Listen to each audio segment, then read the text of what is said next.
Welcome to my channel online astro Karur TV வாழ்வின் வழிகாட்டி.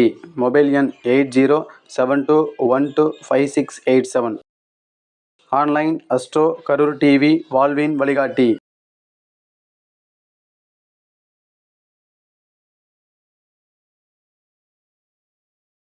கரணத்தை பற்றி நம்மளுக்கு விரிவாக எடுத்துரைப்பார். வாங்க ஐயா. வாழப்பாடி ஜோயிடா ஆராய்ச்சி நல சங்க தலைவர் அவர்களுக்கும், மாரப்பன் ஐயா தலைவர் அவர்களுக்கும், துணைத் தலைவர் தில்லை நடராஜன் ஐயா அவர்களுக்கும், ரமேஷ் ஐயா செயலாளர் அவர்களுக்கும், பொருளாளர் சந்திரகுமார் ஐயா அவர்களுக்கும், என்னுடன் பயணிக்கும் ஜோயிடா அன்பர்களுக்கும் என் முதற்கண் வணக்கத்தை தெரிவித்துக் கொள்கிறேன்.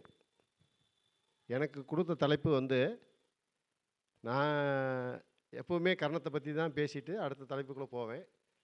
இது உங்களுக்கும் தெரியும், எனக்கும் அதுதான் பழகி போச்சு. கர்ணம் என்பது இன்றைக்கி என்ன கர்ணம் ஓடுது அப்படின்னு பார்க்கணும் ஃபஸ்ட்டு. அதுக்கு முன்னாடி இப்போ காலையிலேருந்து என்னை பேச வைக்கிறது யோகம்தான் பேச வச்சுக்கிட்டு இருக்குது. இங்கே எல்லாம் இப்போ ஜாதகம் போடும்போது நான் டேட் ஆஃப் பர்த்தை போடுவேன். அதில் என்ன பாயிண்ட் கிடைக்குது அப்படிங்கிறதுக்காக கேதர் பண்ணுவேன். எல்லா இடத்துலையுமே அந்த யோகம் பாயிண்ட் ஆஃப்ல நிற்கும் கரெக்டாக. ஒரு சந்திரகுமார் ஐயா ஒரு ஜாதகம் போட்டார். அந்த ஜாதகத்தில் பிரம்மி யோகத்தில் அவர் பிறந்திருந்தார். செவ்வாய் யோகியாகவும் கேது அவயோகியாகவும் இருந்துச்சு. அவர் அந்த பொண்ணு கணவரோட வாழலை, கணவர் டைவர்ஸ் கேட்டிருக்காரு அப்படின்னு சொன்னாங்க. அந்த செவ்வாய் என்ன சாரத்தில் நிற்கிது அப்படின்னு பார்க்குறப்ப சிம்ம ராசியில் செவ்வாய் குறிச்சார், மக நட்சத்திரத்தில் நிற்கிது. செவ்வாய் என்ன கேதுல நிற்கிதா, ரைட்டு. அடுத்தது ரமேஸ்வர் ஐயா ஒரு ஜாதகம் போட்டார். அவர் போட்ட அடிப்படையில் பார்த்தீங்கன்னா ஹர்ஷண யோகம், சூரியன் யோகி, சனி அவயோகி, சரிங்களா. அதில் சுக்கிரன் நிற்கிறது சனி சாரத்தில் நிற்கிது. எங்கே? கடகத்தில் பூச நட்சத்திரத்தில் நின்றுச்சு, சரிங்களா. அப்போது சனி அவயோகியில் நிற்கிறார். அது ஆண் ஜாதகம், சுக்கிரன் அவயோகியில் நிற்கிது. அது பெண் ஜாதகம் அவயோகியில் நிற்கிது. செவ்வாய் தான் கணவன். அப்போ கான்செப்ட் பாருங்கள், சூப்பராக. அதே அப்போ யோகத்தை பிடிச்சாவே அடுத்த லெவலில் நீங்கள் ஊச்சியப்படுத்திடலான்னு நான் சொல்ல வரேன், சரிங்களா. யோகா அவ்வளோ அற்புதமாக அந்த விஷயத்தை கொடுக்குது அப்படிங்கிறதுக்காக நான் செக் பண்ண விஷயத்த சொல்கிறேன். இன்றைக்கி ஓடுற யோகம் என்ன யோகம் அப்படின்னு பார்த்தீங்கன்னா, அதாவது சோபன யோகம். என்ன யோகங்க? சோபன யோகம். அந்த சோபன யோகத்துக்கு சூரியன் யோகி, சனி அவயோகி, சரிங்களா. இன்றைக்கி சூழல் சரியான முறையில் ஜோதிடத்தை கொடுக்க முடியல. அதாவது ஒரு ப்ரிஃபரன்ஸ் இல்லை. காலையிலேருந்து பார்க்கும்போது ஒரு தொய்வான நிலைமையில் தான் போயிட்டுருக்கு. இதுக்கு யாரையும் குறை சொல்கிற இடத்துல இல்லை. நல்ல பெஸ்ட்டு புரிஞ்சுக்கு. பிரபஞ்சம் சம்மதிச்சா மட்டும்தான் சந்தோஷமான சூழ்நிலை இருக்கும், சரிங்களா. உண்மை. இன்றைக்கி சூரியன் யோகினால ஐயா வாஸ்து ஐயாவும் இன்றைக்கி ரவி சாருங்கிற பேரில் வந்தார், சூரியன், சரிங்களா. ஐயா நம்ம அதாவது தாசில்தார் ஐயாவும் அவருக்கிட்டேயும் சூரியன் இயங்குது. ஏன்னா அவர் பிறந்த நட்சத்திரம் உத்திராட நட்சத்திரம், சரிங்களா. எனக்கிட்டேயும் சூரியன் இயங்குதுங்க, சரிங்களா. அப்போது ஒருவேளை இல்லைன்னா சித்திரை மாதம், ஆவணி மாதம், ஐப்பசி மாதம், மாசி மாதம் பிறந்தவங்க இங்கே இருக்கலாம். இது சூரியன் அதிகாரம் உள்ள மாதம், சூரியன் அதிகாரம் உள்ள மாதம். இந்த மாதத்தில் பிறந்தவங்க தான் 90% விழுக்காடு ஜோதிடத்துக்குள்ளே பயணிக்கிறாங்க. அது தகுதியும் வளர்த்துக்கிறாங்க. நல்ல பெஸ்ட்டு புரிஞ்சு. அதான் நான் சித்திரை சார், நான் மாசி, ஓகே, சரிங்களா. அப்போ எல்லாமே வந்துருச்சுல. அப்போ அந்த கான்செப்ட் அங்கே வேலை செய்யுது. ஒன்று, இன்றைக்கி யோகி இருக்குது, ரைட்டு, ஓகே.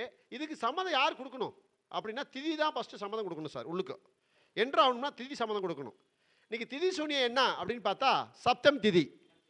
என்ன திதி சார்? சப்தம் திதி. யார் சூனியங்க? சந்திர பகவானும் குரு பகவானும் சூனியாதிபதிங்க. சந்திரனும் குருவும் சூனியாதிபதி. நல்ல பெஸ்ட்டு புரிஞ்சுங்க. என்ன கர்ணம் ஓடுது? கரச கர்ணம் ஓடுது. கரச கர்ணத்துக்கு அதிபதி யார்? சந்திர பகவானும் குரு பகவான் தான். அப்போ சூனியத்தில் சிக்கனவன் கர்ணம் எப்படி வேலை செய்யும்? புரிஞ்சுதுங்களா? அதாவது சூனியாதிபதி யாருங்க? சந்திர பகவானும் குரு பகவானும். இன்றைக்கி ஓடுற நட்சத்திரம் என்ன நட்சத்திரம்? மூல நட்சத்திரம். அது எந்த வீடு? குருவோட வீடு. அங்கே சூனியத்தில் மாட்டிடுச்சா? நட்சத்திரம் மாட்டிடுச்சிங்களா? கரெக்டா? சரிங்களா?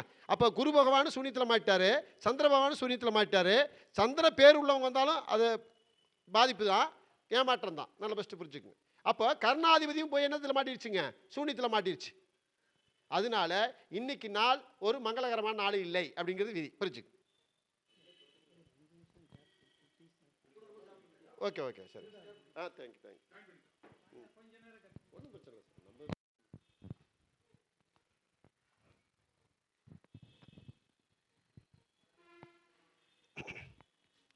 அதாவது திதி என்னன்னு சொன்னேன், சப்தமி திதி அப்படின்னு இன்றைக்கி ஓடிக்கிட்டு இருக்கு. சப்தமி திதிக்கு திதி சூன்யாதிபதி யார் அப்படின்னு பார்த்தீங்கன்னா சந்திர பகவானும் குரு பகவான் தான் திதி சூன்யாதிபதி. குருங்கிறது ஆலயம், சரிங்களா? அது ஆலயத்தில் தான் இன்றைக்கி வச்சு கருத்தரங்கு நடத்துறதுனால இன்னைய நாள் வந்து ஆலயத்துக்கு என்னது சூனியமாக இருக்குதுன்னு அர்த்தம், சரிங்களா? ஆலயத்துக்கே சூனிய பவர் கொடுக்கறது எதுங்க? சப்தமி திதி, சரிங்களா?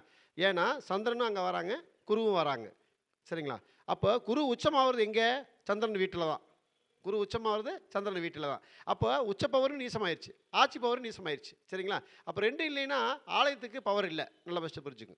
அப்போது இந்த இந்த இந்த இடத்துல சூனியமானதுனால தான் இன்றைக்கி நிகழ்வுகள் வந்து காரசாரமாகவும் மதனமாகவும் கரண்ட் இல்லாமையும் ஒரு குற்றத்தோடவும் ஒரு மன நிம்மதி இல்லாமையும் ஒரு பிரிப்பென்ஸ். ஏன்னா அந்த ஆன்மீகம் வந்துட்டாவே மனசில் கிடைக்கிற புத்துணர்ச்சி வேறு எதுலையும் கிடைக்காது சார். நல்ல பெஸ்ட்டு புரிஞ்சுங்க, சரிங்களா? அப்போது சப்போர்ட் எது கிடைக்கணும் அப்படின்னா ஃபஸ்ட்டு திதி வழி விடணும். திதியை பிடிச்சா விதியை வெல்லலான்னு சொல்கிறாங்க, சரிங்களா?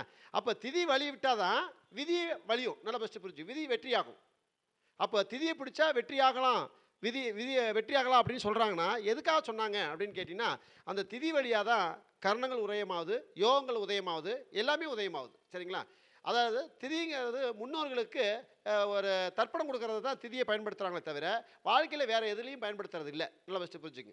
திதிங்கிறது என்னை பொறுத்தளவுக்கு நீங்கள் அவங்கவுங்க என்ன திதியில் பிறந்தீங்களோ அந்த திதியில் பிறந்தநாள் விழா கொண்டாடி பாருங்கள். அன்றைக்கி 10 பேர்த்துக்கு அன்னதானம் பண்ணி பாருங்கள், சிறப்பாக அந்த திதி வேலை செய்யும், சரிங்களா? என்ன திதியில் நீங்கள் பிறந்தீங்களா சார்? பிறந்த திதின்னு தெரியும், அந்த திதியை இன்டர்ல் பண்ணி வச்சுக்கோங்க. நீங்கள் இங்கிலீஷ் டேட்டில் பிறந்தநாள் கொண்டாடுறதை நிறுத்திட்டு நீங்கள் பிறந்த திதியில் பிறந்தநாள் கொண்டாடி பாருங்கள், மிக சிறப்பாக இருக்கும். நல்லா பெஸ்ட்டு புரிஞ்சுங்க. அடுத்த நாள் வளர்ச்சி நல்லா இருக்கும். அன்னதானம் தான் கொடுக்குன்னு சொல்கிறேன். அன்றைக்கி அன்னதானம் கொடுக்குன்னு சொல்கிறேன், சரிங்களா? திதி அன்னைக்கு கொடுங்க. அப்போ தான் நீங்கள் என்ன திதியில் பிறந்திருப்பீங்க, அதாவது முப்பாட்டையன் திதியில் பிறந்திருப்பீங்க. ரைட்டுங்க. இன்றைக்கி சப்தமி திதியா? அப்போ திதி உங்களை பேச வச்சிருச்சா? இதாங்க உண்மை. நல்லா பெஸ்ட்டு புரிஞ்சுக்குங்க, சரிங்களா? இல்லைன்னா நீங்கள் பேசியிருக்க மாட்டீங்க, இல்லைன்னா போயிருப்பீங்க, எந்திரிச்சு போயிருப்பீங்க, சரிங்களா? அப்போது அந்த திதி நம்மளுக்கு இடம் கொடுத்து உட்கார வச்சிருக்குது. அவங்க அந்த திதியை கையில் பிடிக்கணும், அந்த செய்தியை கேட்கணுங்கிறதுக்காக தான் உங்களை உட்கார வச்சிருக்கு. நான் என்ன சொல்கிறேன்னா இந்த திதியில் பிறந்தீங்க, ஏதாவது ஒரு பிரச்சனை வருது, இந்த சப்தமி திதி நாளில் கூட சேவிங் பண்ணுறது, சரியா? துர்க்காரியத்துக்கு போகிறது, சரிங்களா? இந்த மாதிரி விஷயங்கள்லாம் போகாமல் இருந்தால் ரொம்ப சிறப்பு. நல்லா பெஸ்ட்டு புரிஞ்சுக்கும், சரிங்களா? சப்தமி திதி அந்த அளவுக்கு நேசிக்கணும் சார். என்னங்க? ஓகே, ஆமாங்க. அந்த சப்தமி திதியில் போடுங்க, அதான் சிறப்பு. அப்போ திதி வந்து உனக்கு அதாவது முப்பாட்டையும் பிறந்த என்ன திதியில் பிறந்தாரோ அந்த கர்மாவில் தான் நீங்கள் பிறப்பீங்க. நல்லா பெஸ்ட்டு புரிஞ்சுங்க. அப்போ அந்த திதியில் தான் நீங்கள் பிறந்திருப்பீங்க. முப்பாட்டம் திதி தெரியாது உனக்கு, ஆனால் உன் திதியை வச்சு முப்பாட்ட திதியை சொல்லலாம். புரிஞ்சுக்குங்க. எப்படிங்க? உன் திதியை வச்சு முப்பாட்டம் திதியை சொல்லலாம், சரிங்களா? இதுதான் உண்மை. அது அவர் திதி தெரிஞ்சதுன்னா சந்தோஷம், ஆட்டோமேட்டிக் தெரிஞ்சுக்கலாம். நல்லா பெஸ்ட்டு புரிஞ்சுங்க. அப்போது நீங்கள் உங்களுக்கு தவறுகள் ஏதோ ஜோதிடத்தில் இருக்குது, மற்றவங்க பேசுகிற வார்த்தையில் இருக்குது, வெளிப்பாடில் இருக்குது, தெரிஞ்சுக்கணும் அப்படின்னு நினச்சா உன் திதியை பிடிச்சி பாருங்கள், ஆட்டோமேட்டிக்காக நீங்கள் வெற்றி பெறலாம், சரிங்களா? அந்த திதி இன்னைக்கு அன்னதானம் பண்ணுங்கள், சரிங்களா? கோயிலுக்கு போங்க, அர்ச்சனை பண்ணுங்கள், சுபகாரியங்கள் பண்ணுங்கள், சரியாக இருக்கும். கொடுக்கணும், அப்போ தான் தர்மம் ஜெயிக்கும். நல்லா வச்சு புரிஞ்சுங்க.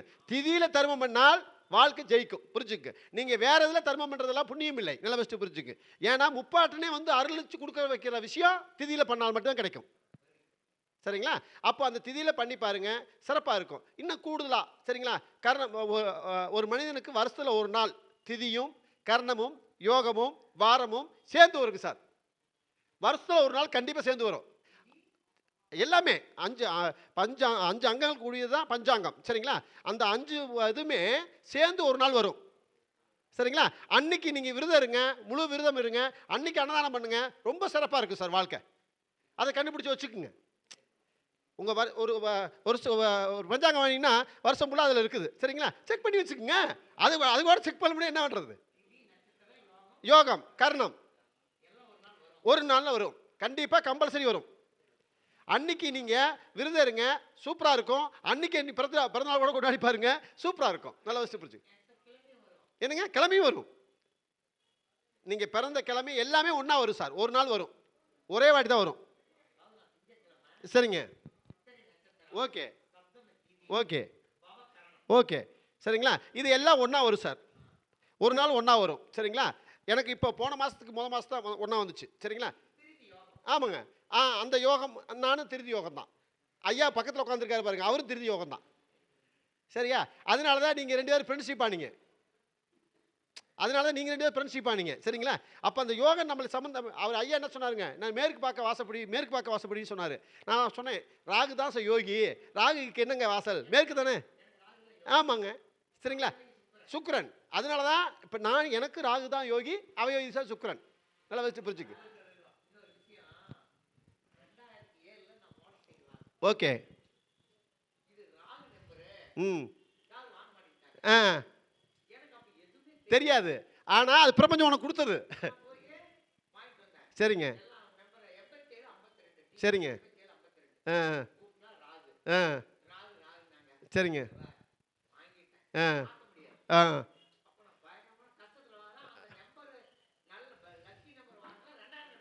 ஆ ஓகே சரிங்க சூப்பர். அதுதான் உங்களுக்கு முதல்ல கிடைச்ச வெற்றி. நல்லா வச்சு கை தட்டுங்க சார். அதாவது அவர் ஒரு விஷயத்தை சொல்லியிருக்காரு. ராகுங்கிறது அவயோகமாக தெரிகிற இடத்துல வெற்றியாக கொடுத்துருக்கு பாருங்க. அவர் யோகமாக இருக்கிறனால அதுதான் யோகம். வேற யாரும் யோகம் கொடுக்க முடியாது அவருக்கு. தனக்கு வர யோகி தாங்க சார் நம்மளுக்கு சந்தோஷத்தை கொடுக்க முடியும். அதுதான் சொல்கிறேன். சரிங்க ஓகே ம்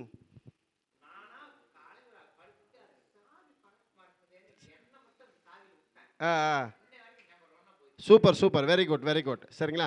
அப்போ இதில் வந்து இந்த விஷயத்தினால தான் சார் இந்த விஷயத்தை நீங்கள் பதிவு பண்ணுறீங்க. அப்போ இதையும் படித்து பாருங்க, இதையும் நேர்ச்சி பாருங்க அப்படிங்கிறத என்னுடைய கருத்து. புரிஞ்சுக்குங்க. Okay super. ராகு தான் ஒர்க் ஆகும், சுக்கிரன் ஒர்க் ஆக மாட்டார். சரிங்களா?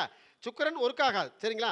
ஒன்று மனைவி இருந்தால் 2 தாரம் அமைச்சு விடுறோம், இல்லை மனைவி இருக்க மாட்டாங்க, இறந்துருவாங்க, இல்லை கல்யாணம் பண்ண முடியாமல் போயிடும். இந்த மாதிரி கான்செப்டில் ஒன்று விட்டுரும். கல்யாணம் நடக்கலை, சூப்பர். இதுதான் விளக்கம். அதுக்கு அவருக்கு இன்னும் கல்யாணமே நடக்கலைங்கிறாருங்க. சரிங்களா? அப்போ சுக்கிரன் அவயோகியா? சரி, கல்யாணம் நடக்காமல் போச்சா? பார்த்தீங்களா?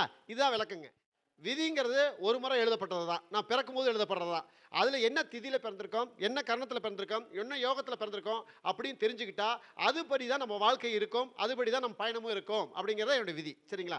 இன்றைக்கி ஓடுற யோகம் என்ன யோகம் அப்படின்னு கேட்டிங்கன்னா சோபன யோகம். சூரியன் யோகி, சனி அவயோகி. சூரியன் யோகி, சனி அவயோகி. அப்போது இதில் சூரியன் யோகமாக வர்றது அப்படின்னா சூரிய நட்சத்திரம் பூரா என்ன செய்யும்? யோகமாக செயல்படும். சூரிய நட்சத்திரம் பூரா யோகமாக செயல்படும். சனி நட்சத்திரம் பூரா அவயோகமாக செயல்படும். சனி நட்சத்திரம் பூரா அவயோகமாக செயல்படுங்க. இன்றைக்கி சனி, நான் பூச நட்சத்திரம். இன்றைக்கி காலையில் அங்கேருந்து வண்டி எடுத்துகிட்டு வந்தேன். சரிங்களா? இரும்பு எடுத்துகிட்டு டைனமோ போய் 4000 செலவு பண்ணிட்டு வந்தேங்க. அதாவது என்னது செல்ஃப் மோட்ரு போயிடுச்சு. அங்கேருந்து தள்ளி ஸ்டார்ட் பண்ணிட்டு வந்தோம். என்ன சரி போய் செக் பண்ணிட்டு வரலான்னு போய் செக் பண்ணதுக்கு மோட்டரே மாற்றி ஆகணும் சார், மோட்ரு ஃபால்ட் ஆயிடுச்சு அப்படின்ட்டாங்க. சரிங்களா? அப்போ அவயோகம் வேலை செஞ்சுதா இல்லையா? சரிங்களா? சனி அவயோகம் வேலை செஞ்சு நேரடியாக தாங்க சார் இந்த கருத்து நடந்திருக்கு. நான் கூட என்னவோ எதுவும் நினச்சி, எனக்கு சூரியன் யோகி கிடையாது, சூரியன் யோகியும் கிடையாது எனக்கு. சரிங்களா? ஆனால் சனி அவயோகியும் கிடையாது. ஆனால் சனி நட்சத்திரத்தில் பிறந்திருக்குல்ல. சரிங்களா? அப்போ சனி நட்சத்திரத்துக்கு அவயோகிங்கிறப்போ இன்றைக்கி அவயோகம் ஏற்பட்டுச்சா இல்லையா? ஏற்பட்டுருச்சு. இதுதான் விதி. அப்போது இது மாதிரி இந்த 3 யோகத்தில் பிறந்தவங்க என்னென்ன யோகம்? சோபன யோகம், ஹர்ஷண யோகம், சுபயோகம். இது 3ம் சூரியன் யோகி, சனி அவயோகி. இதில் 3ல் பிறந்தவங்க இந்த 3 யோகத்தில் இருக்கிறவங்க கண்டிப்பாலுமே அப்பா வேலைக்கு போவார், கவர்மெண்ட் வேலைக்கு. இல்லை அப்படின்னா பையன் வேலைக்கு போவான். யாரோ ஒருத்தர் கவர்மெண்ட் சர்வெண்ட்டாக இருப்பாங்க இந்த 3 யோகத்தில் பிறந்தவங்க வீட்டில். நல்லா பெஸ்ட்டு புரிஞ்சுக்கு. இல்லைன்னா நல்ல வருமானத்தில் இருப்பாங்க. சரிங்களா? ஒன்று வேலை செய்கிறதுல சோம்பேறியாக இருப்பாங்க. சரிங்களா? வேலை செய்கிறதுல சோம்பேறி. ஏன் சோம்பேறியாக வருவாங்க? சனி அவயோகியாக இருக்கிறனால. கவர்மெண்ட் வேலை இருக்கிறதுங்கிறது எதனால கிடச்சது? சூரியனால் கிடச்சது. சரிங்களா? அதிகாரத்தனத்தில் இருக்கவங்க பூராமே உடம்பு வளைஞ்சு கிழிஞ்சு வேலை செய்ய முடியுமா? செய்ய முடியாது. அதுதான் சனி. அதிகாரம் சூரியனால கிடைச்சது. சரிங்களா? இப்போ ஊருக்கு தலைவர்னு சொல்லுவாங்க. சரிங்களா? அவர் உட்காந்தே இருப்பார் சீட்டில். ஆனால் சனி யோகியாக இருந்தால் அவர் உளுந்து பிறண்டு கஷ்டப்பட்டு அந்த வேலை செஞ்சுட்டு இருப்பார். சரிங்களா? அவர் வாழ்க்கையில் நல்லா வெற்றி பெறுவார். சரிங்களா? அப்போ சூரியன் யோகியாங்கிறது கௌரவ பதவியும் கௌரவ அந்தஸ்தும் தகுதியும் ஊரில் தலைவர், பஞ்சாயத்து தலைவர், கிளர்க்கு ஏதாவது ஒரு பதவியில் இருப்பாங்க. அப்போது அவங்களுக்கு அந்த சூரிய பிரகாசம் கிடச்சிருது. சரிங்களா? அப்போ யோகியா இன்னைக்கு ஓடுற யோகம் எது அப்படின்னு கேட்டிங்கன்னா சோபன யோகம். அதே மாதிரி சூரியன் இன்னொரு யோகம் எதுனா ஹர்ஷண யோகம். இன்னொரு யோகம் எது அப்படின்னு பார்த்தீங்கன்னா சுபயோகம். இது மூணுமே சூரியன் யோகி, சனி அவயோகி. சூரிய நட்சத்திரத்தில் எல்லாமே இந்த 3 யோகத்தில் பிறந்தவங்க சூரிய நட்சத்திரத்தில் பூராமே ஒரு காரியம் பண்ணுங்க சிறப்பாக இருப்பாங்க. சரியா? சனி நட்சத்திரத்தில் ஒரு காரியம் பண்ணால் சிறப்பாக இருக்காது. சரிங்களா? இப்போ ஏன் என்னை சொல்ல வச்சிருக்குது அப்படின்னா நான் சித்திரை மாதம் பிறந்ததுனால மட்டுமே இதை எனக்கு பேசுறதுக்கான வாய்ப்பு. நல்லா ஃபஸ்ட்டு புரிஞ்சுக்கு. ஆனால் விளக்கம் கொடுக்குறேன். எத்தனை பேர் அதை ஏற்றுக்கிட்டு அதுக்கு ஃபாலோ பண்ணுவோன்னு தெரியாது இல்லை. அது மூலம் எனக்கு வருமானம் வந்தால் தான் சூரிய வேலை செஞ்சுன்னு அர்த்தம். வருமானம் வரலைன்னா சனி வேலை செஞ்சதுன்னு அர்த்தம். இதான் விளக்கம். இது பிரபஞ்சம் முடிவு பண்ணுறது, நான் முடிவு பண்ணுறது இல்லை. பேச வச்சிருச்சு. இப்போ யாருமே இல்லை, நான் யாருமே இல்லைன்னா பேசவே மாட்டேன் சார். வேணும்னு கொடுத்துட்டு போயிடுவேன். எனக்கு பிடிச்ச பழக்கம் என்னென்னா 10 பேர் ரசிக்கணும், 10 பேர் கேட்கணும், அங்கே நான் பேசணும், அந்த பேச்சுக்கு மரியாதை இருக்குன்னு நினைப்பேன். ஆனால் இன்றைக்கி பாருங்கள் யாருமே இல்லாமல் பேசுகிற இடத்துல பேசிகிட்டு இருக்கிறேன். சரிங்களா? ஆனால் இருந்தாலும் பிரபஞ்சம் கொடுத்துருச்சு. இது வெற்றி பெறும் வெற்றி பெற வேணாங்கிறது முடிவு யார் பண்ணுங்க? பிரபஞ்சம் முடிவு பண்ணும். இதான் விளக்கம். ஏன்னா இன்னைக்கு எனக்கு பேச வாய்ப்பு கிடைச்சது என்ன காரணம் அப்படின்னு கேட்டிங்கன்னா கரசை கரணத்தில் நான் பிறக்கலை. என்னுடைய வாரிசு பிறந்திருக்கேன், கரசை கரணத்தில் பிறந்திருக்கான். ஒரு மீட்டிங்கில் வந்து இங்கே உட்காந்து பேசுகிறேன்ல சார், பேசுகிறப்ப என்ன கரணத்தை பற்றி அதிகமாக பேசுனேன்? கரசை கரணத்தில் தான் பேசுகிறேன். இன்றைக்கி அதே கரசை கரணம் ஓடுது. ஆனால் அன்றைக்கி சப்தமி திதி ஓடலை. நல்லா ஃபஸ்ட்டு புரிஞ்சுக்குங்க. அது அந்த இடத்துல தான் மாறுது. இன்றைக்கி சப்தமி திதி ஓடுறதுனால கர்ணத்தை சூனியமாக்கிருச்சு. அதனால் வெற்றி பெறதா வெற்றி பெறலான்னு தெரியாது நம்மளுக்கு. நல்லா பெஸ்ட்டு புரிஞ்சுங்க. நம்ம இருக்கிற கருத்துக்களை தெரியப்படுத்துறதுக்கு மட்டும் ஒரு சான்ஸ் பிரபஞ்சம் கொடுத்துருக்கு எனக்கு. நான் தெரியப்படுத்துகிறேன். எந்த அளவுக்கு போய் சேருது, மக்கள்கிட்ட எந்த அளவுக்கு தெரிஞ்சுக்கிறாங்க, எந்த அளவுக்கு விழிப்புணர்வாக வராங்க அப்படிங்கிறது பிரபஞ்ச கையில் தான் இருக்குதுன்னு சொல்கிறேன். சரிங்களா? அதே மாதிரி சனி நட்சத்திரத்தில் யாரால் இந்த 3 யோகத்தில் பிறந்து சனி நட்சத்திரத்தில் ஒரு காரியம் பண்ணாங்கன்னா அது சிறப்பாக இருக்காது. சனி நட்சத்திரத்தில் எந்த காரியம் பண்ணக்கூடாது. அவங்க 90% அவங்க வீட்டில் இருக்கிற சுபகாரியங்களாக இருக்கலாம், இல்லது வேலை வாய்ப்பு விஷயமா இருக்கலாம், ஒரு எக்ஸாம் விஷயமா இருக்கலாம். எது ஃபாலோ பண்ணால் சனி நட்சத்திரத்தில் பயணிச்சாங்கன்னா அவங்க காரியம் தோல்விக்கான அர்த்தத்தை கொடுக்குமே தவிர வெற்றிக்கான அர்த்தத்தை கொடுக்காது அப்படிங்கிற அர்த்தம் உண்டு. அதே சூரிய நட்சத்திரத்தில் கண்டுபிடிச்சி கரெக்டாக சூரிய நட்சத்திரத்தில் பண்ணாங்கன்னா நிச்சயமாக வெற்றி நோக்கி போகிறாங்கன்னு அர்த்தம். அது யோகியே சூரியன். அப்போ சூரியன் நட்சத்திரத்தை பிடிச்சாங்கன்னா இன்னைக்கு இல்லை நாளைக்கு வெற்றி அடைய போகிறான்னு அர்த்தம். சரிங்களா? இதுதான் அதுக்கான பிரகாசம் அப்படிங்கிற அர்த்தம் உண்டுங்க. அப்போ சனி நட்சத்திரத்தில் பிடிச்சாங்கன்னா அது தோல்வி நோக்கி போகுதுன்னு அர்த்தம். சூரிய நட்சத்திரத்தை பிடிச்சாங்கன்னா வெற்றி நோக்கி போகுதுன்னு அர்த்தம். இதே மாதிரி ஒவ்வொரு யோகத்தையும் கண்டுபிடிச்சு அந்தந்த யோகத்தில் என்ன கிரகம் சாதகமாக இருக்குதோ அந்த யோகியாக இருக்காரோ அதை பொறுத்து பலன் பண்ணி பாருங்க, சூப்பராக இருக்கும். சரிங்களா? அவயோகியை குறைச்சிக்குங்க. இப்போ நம்மளுக்கு இப்போ ராகு யோகி, சுக்கிரன் அவயோகி நம்மளுக்கு. அப்போ சுக்கிரன் நட்சத்திரத்தில் என்ன செய்யக்கூடாது? பயணிக்கக்கூடாது. வெள்ளிக்கிழமை நாள் கம்பல்சரி என்ன செய்யக்கூடாது? சுபகாரியம் பண்ணக்கூடாது. என்ன கிழமைங்க? வெள்ளிக்கிழமை 6ஆம் தேதி என்ன சுபகாரியம் பண்ணக்கூடாது. நீமராஜ் வரைக்கும் வாங்க, வரிசையை எடுத்துகிட்டு வாங்க. பரணி, பூரம், பூராடம் 3 சுக்கிர நட்சத்திரமா? இந்த 3 நட்சத்திரத்தில் சுபகாரியம் பண்ணக்கூடாது. சரிங்களா? அதே மாதிரி அடுத்தது வெள்ளிக்கிழமை நாள் இது பண்ணக்கூடாது. சரிங்களா? அதே மாதிரி சுக்கிரன் சூனியமாறதுலேயும் பண்ணக்கூடாது. சரிங்களா? என்னென்ன திதி சூனியமாகுது? சுக்கிரன் என்னென்ன திதி சார்? பிரதமை திதி என்ன சூனியமாகுங்க? சுக்கிர பகவானும் சனி பகவானும் சூனியமாவார். சரிங்களா? 7ஆம் அதிபதியும் 10ஆம் அதிபதியும் சூனியமாவாங்க. சரிங்களா? அதே மாதிரி இன்னொரு இடத்துல சுக்கிரன் சூனியமாவார். யாருக்குங்க? திரையோதசி. அதுக்கு சுக்கிர பகவானும் சூரிய பகவானும் சூனியமாவாங்க. அந்த திதி வந்தாலும் பண்ணக்கூடாது. சரிங்களா? இந்த சுக்கிரன் அவயோகியா வரவங்க சுக்கிரன் சூனியமாற இடத்துலையே என்ன செய்யக்கூடாது? காரியம் பண்ணக்கூடாது. பண்ணிங்கன்னா அந்த காரியம் விளங்காது. நல்லா ஃபஸ்ட்டு புரிஞ்சுக்குங்க. அப்போ இண்டிகேட் பண்ணும். யோகம் சப்போர்ட் பண்ணுதா, கர்ணம் சப்போர்ட் பண்ணதா, திதி சப்போர்ட் பண்ணதான்னு பார்த்துட்டு தான் முடிவு பண்ணும். சரிங்களா? ஒரு முக்கியமான காரியம், பொது காரியம்னா வருஷத்தில் ஒரு நாள் செய்ய போகிறோம். சரிங்களா? அன்றைக்கி இந்த 3 கவனித்து செய்யுங்க, அது சிறப்பாக இருக்கும். சரிங்களா? இதான் விளக்கம். அப்போ ஒவ்வொரு யோகிக்கும் ஒவ்வொரு அவயோகிக்கும் அது அந்த நட்சத்திரத்தை ஃபாலோ பண்ணுங்கள், அதை தேதியும் ஃபாலோ பண்ணுங்கள், நம்பரையும் ஃபாலோ பண்ணுங்கள், கிழமையும் ஃபாலோ பண்ணுங்கள். சரிங்களா? திதியும் ஃபாலோ பண்ணுங்கள் அப்படிங்கிறத என்னுடைய விதி. சரிங்களா? இதை அடுத்த முறை மீட்டிங்கில் உங்களுக்கு விளக்கமாக யோகத்தை பற்றிய கருத்துக்களை பேசி பதிவு பண்ணுறேன். இது வரைக்கும் என் பேச்சை கேட்ட அனைவருக்கும், என்னோட பயணிக்கு ஜோடி அன்பர்களுக்கும் என் அன்பான நன்றி கலந்த வணக்கத்தை தெரிவித்துக் கொள்கிறேன்.